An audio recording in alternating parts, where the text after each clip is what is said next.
नमस्कार दोस्तों, आपका हार्दिक स्वागत है हमारी YouTube channel world epic fact में।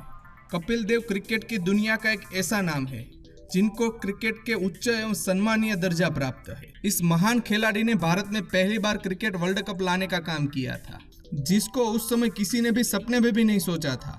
इन्होंने साल 1999 एवं साल 2000 के बीच 10 महीने तक भारत के कोच की भूमिका निभाई थी। हरियाणा का तूफानी के नाम से जाने वाले इस क्रिकेटर को क्रिकेट के पिच पर कभी रन आउट होते हुए नहीं देखा है। इस खिलाड़ी ने अपनी फिटनेस पर इतना ध्यान दिया हुआ था कि सेहत की वजह से इन्हें कभी भी टेस्ट मैच से बाहर किया नहीं गया था। कपिल देव दाएं हाथ के बल्लेबाज होने के साथ साथ दाएं हाथ के तेज गेंदबाज भी थे, जो तेजी से रन बनाना पसंद करते थे। ये महान खिलाड़ी पंजाब के एक प्रसिद्ध शहर चंडीगढ़ में पैदा हुए थे। उन्होंने अपनी प्रारंभिक शिक्षा डीएवी स्कूल से प्रारंभ की और स्नातक की पढ़ाई के लिए सेंट एडवर्ड कॉलेज में गए। खेल में रुचि एवं प्रतिभा को देखकर उनको देश प्रेम आजाद के पास क्रिकेट सीखने के लिए भेजा गया। जब भारत और पाकिस्तान को अलग किया जा रहा था, उस समय उसका परिवार पाकिस्तान से भारत में आकर रहने लगा था। यहीं पर उनके पिता रामलाल ने लकड़ी का व्यवसाय किया। पाकिस्तान से संबंध रखने वाली उनकी माता राजकुमारी एवं गृहिणी थी। ये कुल मिलाकर 7 भाई बहन थे, जिसमें से 4 बहनें 3 भाई थे, जबकि ये 6ठे स्थान पर थे। कुछ समय के बाद माता पिता ने पंजाब की राजधानी में रहना उचित समझा। उनका विवाह सन 1980 में रोमी भाटिया नाम की एक स्त्री के साथ हुआ था। इसके 17 साल बाद उनको एक लड़की का जन्म हुआ था, जिसका नाम अमिया देव रखा गया था। कपिल देव का करियर सन 1975 में प्रारंभ हुआ था, जब उन्होंने हरियाणा के लिए पंजाब के विरुद्ध मैच खेला था, जिसमें कपिल देव ने 6 विकेट के साथ हरियाणा को शानदार जीत दिलाकर पंजाब को 63 रन पर ढेर कर दिया था। सन 1976 से 77 में जम्मू कश्मीर के विरुद्ध खेले गए एक मैच में उन्होंने 8 विकेट लिए थे और 36 रन बनाए थे। उन्होंने उसी वर्ष बंगाल के विरुद्ध 7 विकेट लिए और 20 रन बनाए थे। इन दोनों मैचों में उनकी प्रतिभा सबको साफ दिखाई दी। इसके बाद उन्होंने सन 1978 में टेस्ट मैच खेलना प्रारंभ किया था। उन्होंने अपना पहला अंतर्राष्ट्रीय टेस्ट मैच पाकिस्तान के खिलाफ खेला था। इस मैच में कपिल देव ने सिर्फ 13 रन बनाए थे, हालांकि एक विकेट भी लिया था। कपिल देव ने बेहतरीन बल्लेबाजी सन 1980 में उन्होंने दिल्ली के खिलाफ 193 रन की नाबाद पारी खेलकर की थी। ये उनके करियर का पहला शतक था, जिसके बाद साबित हो गया था कि कपिल देव सिर्फ गेंदबाजी से ही नहीं बल्कि बल्लेबाजी से भी भारत को जीत दिला सकते हैं। उनकी दोनों प्रतिभाओं की बदौलत उनको अभी तक का सबसे बेहतरीन ऑलराउंडर माना जाता है। उस समय सन 1982-83 में भारत श्रीलंका मैच खेलने गया हुआ था, लेकिन आधिकारिक तौर पर उन्हें वेस्टइंडीज में हो रहे एक दिवसीय मैचों की श्रृंखला में कप्तान बनने का मौका मिला। उस समय वेस्टइंडीज टीम की काफी बोलबाला थी, मतलब उस समय वेस्टइंडीज टीम को हराना नामुमकिन सा था और सुनील गावस्कर की शानदार पारी के सहारे वेस्टइंडीज को भारत ने एक मैच में हरा दिया था। उस मैच में सुनील गावस्कर जो उसके साथी खिलाड़ी थे, उन्होंने 90 रन बनाए थे, वहीं कपिल देव ने 72 रन बनाए थे, साथ साथ 2 विकेट भी चटकाए थे। इसी जीत की बदौलत भारत को आने वाले वर्ल्ड कप में वेस्टइंडीज को हरा पाने का विश्वास बढ़ गया था, जो कि विश्व कप हासिल करने में दिखाई दिया था। उसके बाद 1983 के वर्ल्ड कप का समय आया। हालांकि पिछले विश्व कप में भारतीय टीम के प्रदर्शन को देखकर बाद में किसी को उम्मीद नहीं थी कि भारत विश्व कप जीत सकता है। जब कपिल देव ने वर्ल्ड कप खेलना शुरू किया, तब इसका औसत 24.94 सामान्य बॉलर की तरह था। भारत को सेमीफाइनल में पहुंचने के लिए जिम्बाब्वे से मैच जीतना आवश्यक हो गया था। उस मैच के दौरान भारत लगभग हार की ओर बढ़ ही रहा था कि कपिल देव ने अपनी शानदार बल्लेबाजी की बदौलत मैच संभाल लिया। इसी मैच के दौरान उन्होंने 175 रन बनाकर जिम्बाब्वे की गेंदबाजी को धोकर रख दिया, क्योंकि उन्होंने सिर्फ 138 गेंदों में रन बनाए थे, जिसमें उन्होंने 16 चौके और 6 छक्कों की मदद से लगाई थी। 9वीं विकेट के लिए 126 रन की सबसे बड़ी साझेदारी किरमानी और कपिल देव के बीच हुई थी, जिसको 27 सालों तक कोई नहीं तोड़ पाया था। इतना ही नहीं, इसी मैच के दौरान कपिल देव ने शानदार गेंदबाजी करते हुए जिम्बाब्वे के 5 विकेट भी लिए थे।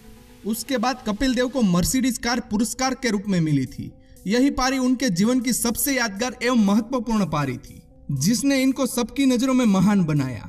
इस मैच की बदौलत भारत का 1983 के लिए विश्व कप जीतने के लिए अपना सफर तय कर पाने का रास्ता मिला था। 1983 के वर्ल्ड कप के दौरान बीबीसी की हड़ताल की वजह से इस मैच का टेलीकास्ट नहीं हो सका था और इस मैच का लुत्फ क्रिकेट प्रेमी नहीं उठा सके थे।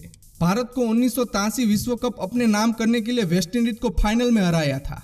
भारत ने कपिल देव की कप्तानी में 1983 में इंग्लैंड में होने वाले वर्ल्ड कप को जीतकर इतिहास रच दिया था। कहा जाता है कि इस शानदार प्रदर्शन की बदौलत भारत की क्रिकेट दुनिया का सितारा बनकर सामने आया। इस समय भारत को एक अलग स्तर पर देखा जाता है। इतना ही नहीं, भारत ने अभी तक सभी तरह की ट्रॉफी जीत रखी है। उसके बाद 1984 में वेस्टइंडीज के साथ टेस्ट मैचों के साथ एक दिवसीय मैचों की श्रृंखला का भी आयोजन किया गया था, जिसमें भारत की बुरी तरह हार हुई थी। वही एक कपिल देव के करियर का सबसे बुरा वक्त था, जिससे चयनकर्ताओं ने इसकी कप्तानी पद से हटाने का फैसला लिया था और फिर से गावस्कर को कप्तान बना दिया। इसके बाद कपिल देव को 1987 में कप्तान बनाया गया, जिसमें भारत सेमीफाइनल तक पहुंचा था, लेकिन भारत इंग्लैंड से हारकर विश्व कप जीतने में असफल रहा और सबने इसके लिए देव पर ही इल्जाम लगा दिया था। एक बार फिर से इनसे कप्तानी छीनकर गावस्कर को दी गई। यही उनकी कप्तानी का अंतिम सफर था, जिसके बाद उनको कभी भी कप्तान बनने का मौका नहीं मिला था। हालांकि 1990 में उप कप्तान जरूर बनाया गया था। बीसीसीआई ने उन्हें भारत का कोच नियुक्त किया, लेकिन कुछ विवादों के चलते उन्होंने केवल 10 महीने में ही इस्तीफा दे दिया। कहा जाता है कि ऑस्ट्रेलिया से भारत 2-0 से श्रृंखला हारने के बाद इस पर मैच फिक्सिंग का आरोप लगाया गया था, जिसके चलते उन्होंने इस बेबुनियाद आरोपों से बचने के लिए उन पद से इस्तीफा दे दिया था।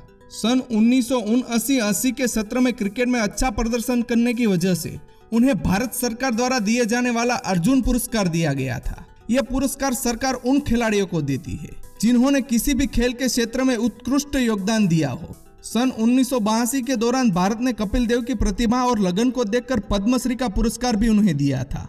इतना ही नहीं, उनके एक साल बाद यानी कि सन 1983 विडन क्रिकेट ऑफ द ईयर का सम्मान दिया गया था, जिसका आधार उनकी विश्व कप में जबरदस्त प्रदर्शन को माना जाता है।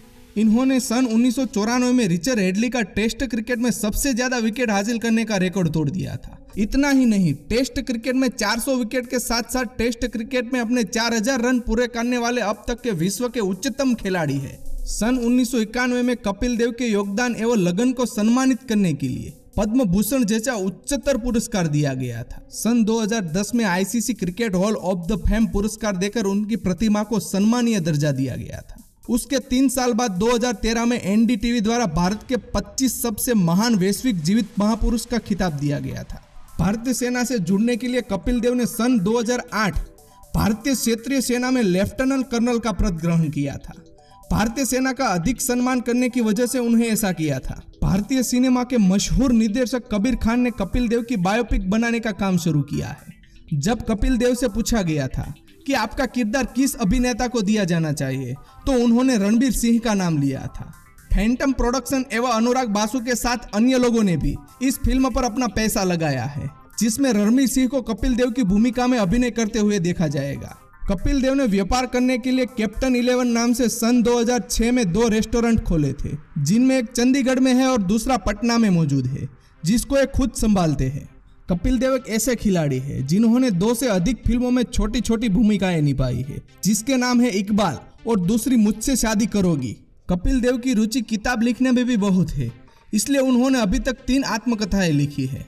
कपिल देव जी ने भले ही क्रिकेट से संन्यास ले लिया हो, लेकिन भारतीय क्रिकेट जगत में उनके द्वारा दिए गए महत्वपूर्ण योगदान को कभी भी नहीं भुलाया जा सकता। वहीं कपिल देव जैसे महान ऑलराउंडर से हर क्रिकेटर को प्रेरणा लेने की जरूरत है।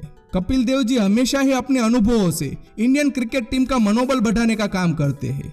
कपिल देव जी जैसे क्रिकेटर का भारतीय क्रिकेट टीम का हिस्सा बनना भारत के लिए गर्व की बात है। ऐसे ही सक्सेसफुल बायोग्राफी देखने के लिए देखते रहिए हमारी YouTube channel world epic fact. नमस्कार, धन्यवाद।